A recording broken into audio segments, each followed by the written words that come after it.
샬롬, 말씀과 함께하는 행복한 토요일입니다. 우리 다 같이 기도드리시겠습니다. 사랑하는 주님, 한몸 가족들이 결혼이라는 제도를 통하여 주님을 더 사랑하고 잘 섬길 수 있게 하소서. 가정을 이룬 한몸 가족들은 배우자를 더 사랑하게 하시고, 결혼을 기다리는 한몸 가족들에게는 좋은 믿음의 배우자를 주소서. 우리 주 예수 그리스도 이름으로 기도드립니다. 아멘.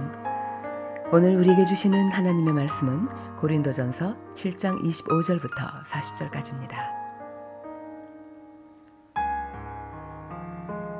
이제 여러분이 편지에 언급한 결혼하지 않은 처녀들에 관해 말하고자 합니다. 이 부분에 대해서는 특별히 주님으로부터 받은 명령이 없습니다. 하지만 나는 주님의 자비하심을 힘입어 믿을 만한 사람이 되어 의견을 제시하고자 합니다. 현재 겪고 있는 위기를 생각하면 결혼하지 않은 사람은 현재대로 지내는 것이 더 좋다고 생각합니다. 아내가 있는 사람이 있습니까? 아내와 헤어지려 하지 마십시오. 아내와 헤어졌습니까? 아내를 구하려고 하지 마십시오. 그러나 여러분이 결혼한다고 해도 죄를 짓는 것은 아닙니다. 처녀가 결혼한다고 해도 죄를 짓는 것은 아닙니다. 다만 결혼한 뒤에는 이 세상에서 겪는 환난을 맞이하게 될 것입니다. 나는 여러분을 아껴서 이런 말을 하였습니다. 성도 여러분, 내가 하고자 하는 말은 이렇습니다. 시간이 얼마 남지 않았습니다. 지금부터는 아내가 있는 사람들은 아내가 없는 사람처럼 사십시오. 우는 사람은 울지 않는 사람처럼, 기쁨에 넘친 사람은 기쁘지 않은 사람처럼, 물건을 사는 사람은 자기가 산 것을 가지고 있지 않은 사람처럼 사십시오. 세상 물건을 쓰는 사람은 그것들의 마음이 빼앗기지 않은 사람처럼 사십시오. 그것은 이 세상의 현재 모습이 지나가고 있기 때문입니다. 나는 여러분이 마음 쓰는 것 없이 살기를 바랍니다. 결혼하지 않은 남자는 어떻게 하면 주님을 기쁘시게 할까 하고 주님의 일에 마음을 씁니다. 그러나 결혼한 남자는 어떻게 하면 아내를 기쁘게 해줄까 하며 세상 일에 마음을 쓰게 됩니다. 결혼한 남자의 마음은 이렇게 나뉘어집니다. 결혼하지 않은 여자나 처녀는 자기의 몸이나 영혼을 주님께 거룩하게 드리기 위해 주님의 일에 마음을 쓰지만, 결혼한 여자는 어떻게 하면 남편을 기쁘게 할 수 있을까 생각하며 세상 일에 마음을 씁니다. 여러분 자신의 유익을 위해서 내가 이런 말을 하는 것이지 여러분을 속박하려고 그러는 것이 아닙니다. 나는 여러분이 나뉘지 않은 마음으로 자신을 주님께 드려 바르게 생활하기를 바랄 뿐입니다.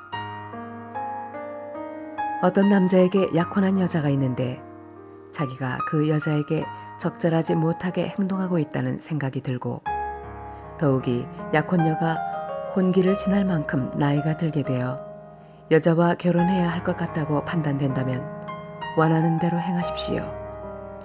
죄 짓는 것이 아닙니다. 두 사람은 결혼하는 것이 좋습니다. 그러나 자기 마음에 결혼하지 않기로 굳게 결심을 하고 또 반드시 결혼을 해야 되는 것도 아니고 자신이 욕정을 억제할 능력이 있어서 약혼한 처녀와 결혼하지 않기로 결심을 했다면 그것도 잘하는 것입니다. 그러므로 자기가 약혼한 처녀와 결혼을 하는 것도 잘하는 것이지만 결혼하지 않는 것은 더 잘하는 것입니다. 여자는 남편이 살아있는 동안에는 남편에게 매인 몸입니다. 그러나 남편이 죽으면 자기가 원하는 사람과 자유롭게 결혼할 수 있습니다. 단, 남편 될 사람은 반드시 주님을 믿는 사람이어야 합니다. 이것은 내 판단입니다만, 그런 여자는 재혼하지 않고 혼자 지내는 것이 더 행복할 것 같습니다. 나에게도 하나님의 성령이 있다고 생각합니다. 아멘. 우리에게 주신 하나님의 말씀이었습니다. 할렐루야. 오늘 우리가 함께 통독할 성경은 요한계시록입니다. 요한계시록은 반모섬에 유배된 사도 요한이 말세에 일어날 일들을 환상 중에 받고 기록한 것입니다. 약 AD 85에서 96년쯤 로마가 공공연히 기독교를 박해할 무렵이었습니다. 계시록 20장 4절에 나오는 짐승과 짐승의 우상을 섬기기를 거부했기 때문에 박해를 받았다는 얘기는 자신을 신격화해 우리 주, 우리 신으로 부르도록 명령했던 도미티아누스 황제 시대를 반영한 것 같습니다. 사도 요한이 요한계시록을 통해 핍박 가운데 있는 교회에 그리스도와 그의 교회가 사단과 그의 추종자들을 물리쳤다는 사실을 전함으로써 교회를 위로하기 위한 것이었습니다. 그리스도인들이 가장 대하기 어려워하는 성경 중에 하나가 바로 요한계시록인데요. 그러나 요한계시록의 많은 환상들은 2000년 전 초기 교회 성도들이 이해하기 쉬운 그런 비유였습니다.